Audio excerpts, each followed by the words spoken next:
Are you ready to navigate the complex world of accounting standards? It's a choice every business owner, accountant, or investor must make. IFRS or GAAP. The battle of the giants in the accounting world continues, and today we're diving right into it. Which standard is suitable for your business? Let's break it down. No holds barred and help you make the crucial decision. Welcome to the ultimate showdown, IFRS versus GAAP. This is your guide to choosing the right accounting standard. In the ever-evolving world of finance and business, choosing the suitable accounting standard can be as critical as selecting the right tools for an artisan. IFRS, International Financial Reporting Standards, and GAAP, Generally Accepted Accounting Principles, are the two dominant accounting standards in use globally. But what sets them apart, and how do you determine which one suits your business best? Let's delve into the nitty-gritty of IFRS and GAAP to help you make an informed decision. Number 1. Origins and Reach.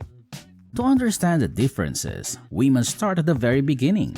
GAAP, which stands for Generally Accepted Accounting Principles, is like the hometown hero, primarily used within the United States.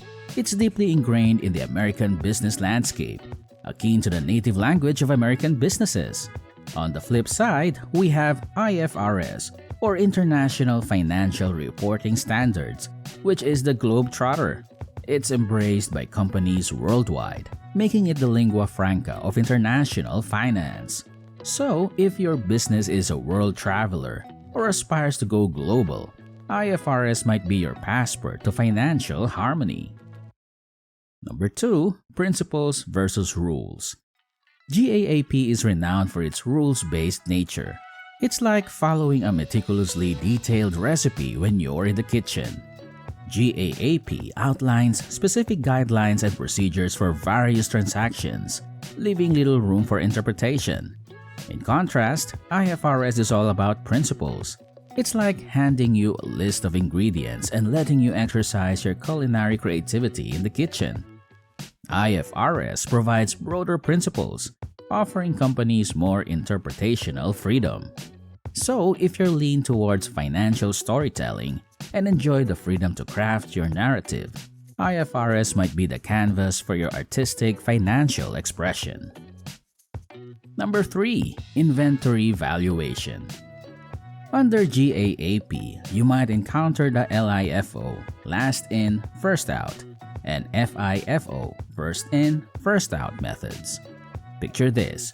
LIFO is akin to reaching for the freshest food in your pantry, which often results in a lower taxable income but can complicate inventory valuation. On the other hand, IFRS generally favors the FIFO method. It's like savoring the oldest items in your fridge first, straightforward but potentially altering your financial statements. If inventory management is at the heart of your business strategy, carefully consider which method aligns with your objectives. Number 4. Leases. Transitioning to the realm of lease accounting, we encounter two recent standards, ASC 842 under GAAP and IFRS 16. Both demand lessees to recognize lease assets and liabilities on their balance sheets. However, nuances persist between the two, and these disparities can sway your financial ratios.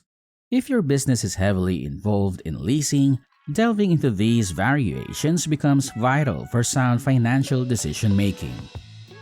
Number 5. Revenue Recognition. Now, let's talk about the lifeblood of any business, revenue. Under GAAP, we have ASC 606, while IFRS adopts IFRS 15. Both aspire to bring consistency and comparability to revenue recognition. However, industry-specific intricacies can still lead to disparities. Imagine your revenue streams as the colors on your palette and consider which standard helps you paint the most accurate financial picture. Number 6. Financial Statement Presentation. IFRS and GAAP have different presentation styles. For instance, IFRS often organizes expenses by their nature, while GAAP prefers grouping them by function. Think of it as arranging your closet. Do you sort clothes by color or by purpose? The choice can influence how your financial information speaks to stakeholders. Number 7. Tax implications. Remember the tax dimension. Your choice between IFRS and GAAP can sway your tax liabilities. Different accounting methods can result in varying taxable incomes. It's like choosing between different paths on a tax hike. Each may lead to different financial destinations. Consult with your tax professionals to grasp the potential tax implications of your choice. Number 8. International operations. IFRS can simplify your financial journey if your business has global aspirations or already operates internationally. It's accepted in numerous countries, acting as a bridge for seamless cross-border transactions and financial reporting. Number 9. Industry and stakeholder preferences. Sometimes it's not just about the numbers, it's about aligning with the preferences of your stakeholders. Investors and creditors might favor one standard over the other. Picture this: it's like dressing for an occasion. Understanding your audience's expectations can enhance your financial rapport. Number 10. Future convergence. Lastly, keep an eye on the horizon.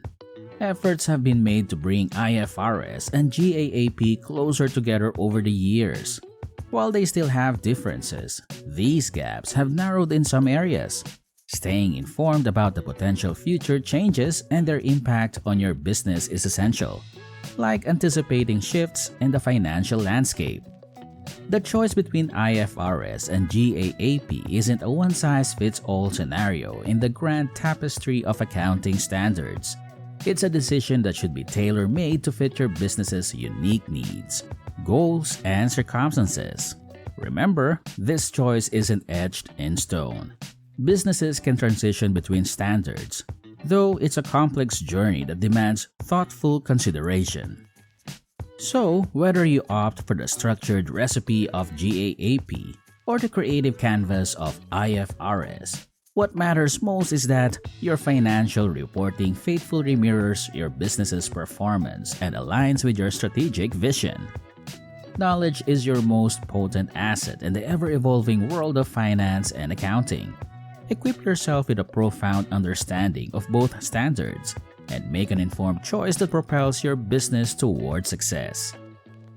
That's a wrap for our exploration of IFRS versus GAAP. Stay tuned for more financial and accounting insights on the Kountin Koins channel. Hit that like button, subscribe, and share this video. Until next time, keep counting those coins wisely.